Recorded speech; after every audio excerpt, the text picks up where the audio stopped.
این قسمت مربوط میشه به افرادی که توسط نیروهای ماورایی و فرازمینی ها ربوده شده اند. پس بریم ببینیم چه خبره. شماره 1، حلقه اجنه. در شهر ویل آویند واقع در ولز جنوبی، یک روز از رایز با مرد دیگری به نام لولین در حال بازگشت از مزرعه‌ای که در آن کار می‌کردند بودند. آنها چند اسب را با خود می‌آوردند و در بین راه رایز تصور کرد که صدای موسیقی به گوشش خورده است. بنابراین رو به لولین کرد و گفت که وی با اسب‌ها به راه خود ادامه بدهد، چرا که می‌خواهد کمی عقب بماند و اگر شد رقصی بکند. لولین به خانه‌اش رفت و در حالی که فکر می‌کرد تا آن موقع رایز حتما به مسافرخانه‌اش رسیده است به خواب رفت.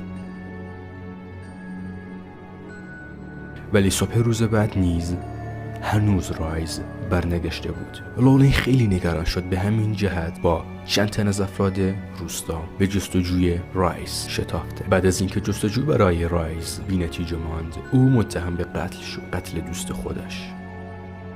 خوشبختانه کشاورزی بومی که در این نوع مسائل اطلاعاتی داشت، طرفین دعوا از جمله آقای لولین یعنی دوست رایز و کلانتر شهر را متقاعد کرد تا دوباره از نقطه ناپدید شدن رایز دیدن کنند. در آنجا لولین دوباره صدای همان موسیقی شب گذشته را شنید، چرا که پای او در لبه یک حلقه اجنه قرار داشت. آن مرد کشاورز به لولین گفت که پای دیگرش را روی پای او بگذارد و او نیز چنین کرد. اکثر مردان دهکده که برای کشف واقعیت با آنها آمده بودند از پیرمرد کشاورز تبعیت نموده و به حالت زنجیروار پای چپ خود را روی پای هم دیگر قرار دادند. ناگهان صدای موسیقی را همه توانستند بشنوند و نیز یک دسته آدم کوچولو را دیدند که بسیار قیافه زشت و ترسناکی داشتند. حلقه زده بودند و میرقصیدند و شادی میکردند و رایز هم در میان آنها دیده میشد. لولین با 1000 مکافات او را از میان جمع بیرون کشید و وادارش کرد تا همراه آنها بیاید. رایز در نوعی حالت خلسه قرار داشت و زمانی که به خود آمد چنین به نظرش میرسید که وارد شدن وی به آن جمع بیش از 5 دقیقه طول نکشیده، در حالی که او از روز قبل در میان آنها بوده است. و این تجربه چنان وی را دچار مشکلات روحی و روانی کرد که پس از مدتی درگذشت. شماره 2، مهمانی کوتوله ها.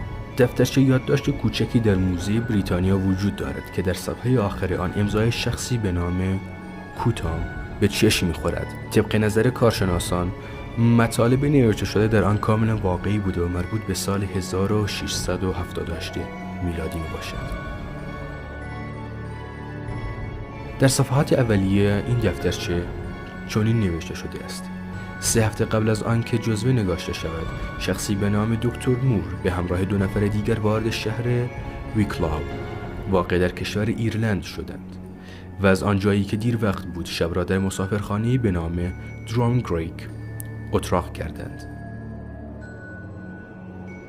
او شروع به سخن گفتن در مورد پریان کرد و گفت که در کودکی در آن کشور چندین بار توسط اجنه ربوده شده، ولی هر بار مادرش پیرزن جادوگر را می آورد. آن زن هم طلسمی به کار می برده و مؤثر واقع می شد و او را به آغوش خانوادهش برمی گردانده است. و همانطور که حرف می زد به نظر رسید که یک دسته آدم کوچولو وارد اتاق شدند و او را گرفته و کشان به بیرون می بردند. تنها چیزی که همسفرانش می دیدن این بود که او توسط یک نیروی ماورایی به بیرون کشیده می شد. شرمنده دیگه عکسی از این بهتر در دسترس نبود.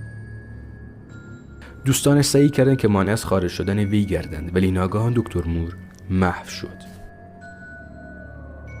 صاحب مسافرخانه که ظاهراً به این قبیل اتفاقات عادت داشت کسی را فرستاد تا یک پیرزن محلی را بیاورد و محض اینکه پیرزن به مسافرخانه رسید گفت: دکتر مور در یک جنگل در فاصله 1 مایلی اینجا گرفتار شده. اگر بتوانیم با دعای مخصوص مانع از نوشیدن یا غذا خوردن او شویم، وی صحیح و سالم باز خواهد گشت. در غیر این صورت اگر او با کوتوله ها هم سفره شود، در حالتی که ضعیف و بیمار است برمیگردد و فوت می کند. دکتر مور در ساعت اولیه صبح روز بعد وارد مسافرخانه شد، در حالی که بر اثر یک شب نشینی بیوقفه در جمع کوتوله ها و ایشونوشی که در آنجا برقرار بود بسیار تشنه و گرسنه به نظر می رسید. او می گفت هر بار که ربایندگانش به او غذا تعارف می کردند بدون دلیل غذا و نوشیدنی از دستش می افتاد که ظاهراً به خاطر جادوی پیرزن بوده و او با دمیدن صبح در حالی که در دیدرس مسافرخانه قرار داشت خود را تنها یافته بود. شماره 3 سارقینی از آسمان. روزنامه دیلی اکسپرس در 15 نوامبر 1975 به چاپ مصاحبه‌ای با یک جنگلبان جوان به نام تریویس والتون پرداخت.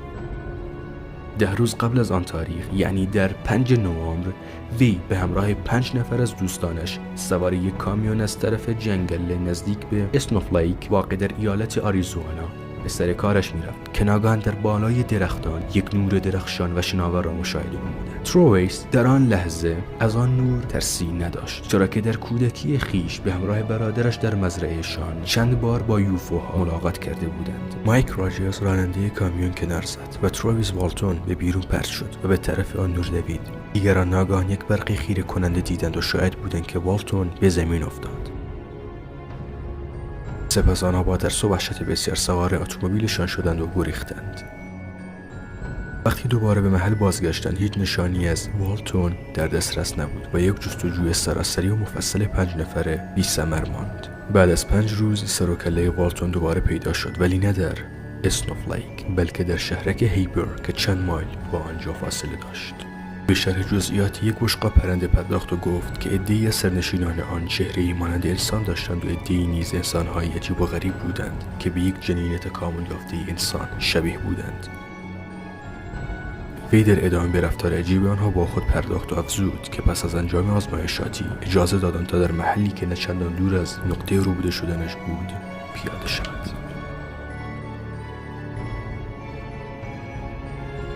حتما چنل منو سابسکرایب کنید و لایک یادتون نره. خیلی خوشحال شدم از اینکه تا اینجا با من همراه بودید. روزتون خوش، شبتون خوش، روزگار بکام.